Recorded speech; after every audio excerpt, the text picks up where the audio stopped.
여러분, 독서 모임에 참석해보신 적 있으신가요? 저 역시 지난달 몇 년 만에 독서 모임에 다녀왔는데요. 이 모임은 동네 커뮤니티인 당근앱을 기반으로 운영되고 있었습니다. 실제로 당근앱에 따르면 올해 3월 기준 전국에서 독서 모임 키워드로 등록된 소모임 수가 전년 대비 무려 120%나 증가했다고 합니다. 제가 속한 모임은 월별로 선정된 도서를 읽고 짧은 독후감까지 제출해야 해서 진입 장벽이 높은 편이었는데요. 그만큼 모임 인원 10명 안에 들기 위해서는 몇 개월간 대기를 해야 했습니다. 3월에 선정 도서는 요즘 인기가 많은데 온실수리 보고서였고 400쪽이 넘는 두꺼운 책을 끝까지 읽고 독후감을 썼다는 사실만으로도 굉장히 뿌듯함을 느꼈습니다. 무엇보다 인상 깊었던 건 역시 다양한 사람들이 책에 대해 자유롭게 이야기하는 순간이었습니다. 살아온 환경과 생각이 다르다 보니 같은 글을 읽어도 각자의 반응이 다를 수밖에 없었죠. 예를 들어 등장인물 리사의 행동을 A님은 현명하다고 생각한 반면 B님은 도저히 용납할 수 없는 일로 받아들였답니다.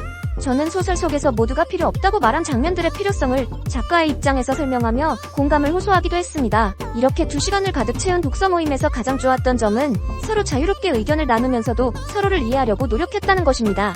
그래서 모임이 끝난 뒤에도 따뜻한 여운이 남았죠. 이 경험을 주변에 이야기하다 보니 생각보다 많은 분들이 책을 꾸준히 읽고 있다는 사실을 알게 되었습니다. 모임에서 만난 분들은 자신이 읽고 있는 책이나 추천하고 싶은 책을 자연스럽게 공유해 주셨고요. 심지어 멕시코에 거주하는 친구가 2년 동안 읽은 21권의 책 목록을 보내주기도 했습니다. 이날 건설업계에서 소장으로 일하는 친구는 독서클럽 참여 링크를 공유해주며 언젠가 꼭 한 권을 끝까지 읽고 싶다는 소망을 전했습니다. 그런데 최근 우리나라 성인 독서율은 점점 낮아지고 있다고 하는데요. 문화체육관광부가 발표한 2023 국민 독서 실태에 따르면 성인 독서율은 43%로 역대 최저치를 기록했습니다. 불과 2021년 조사 때보다 4.5%포인트나 감소한 수치입니다.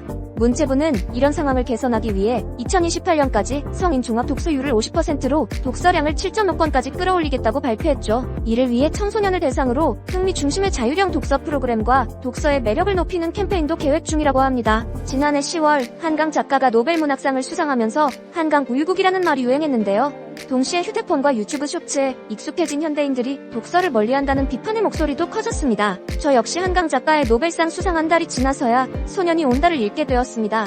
그 소설은 5.18 다큐멘터리를 보는 듯한 깊은 여운을 남겼습니다.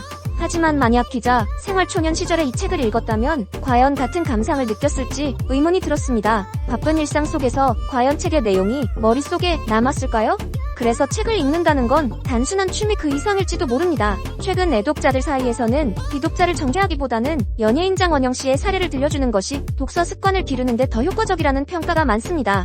아이브의 장원영 씨는 다독가로 유명한데 지난 1월 한 예능 프로그램에서 일본 스님 코이케 류노스케의 초역 부처의 말이 힘이 된다고 소개했습니다. 그 방송 이후 해당 책의 판매량이 20배 이상 급증하며 베스트셀러 1위를 차지했죠.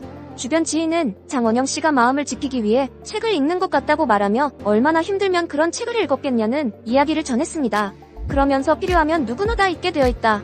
나도 읽어봐야지라고 덧붙였습니다. 독서 모임 붐, 한강보유국의 책 읽기 열기 구독과 알림 설정도 잊지 마세요.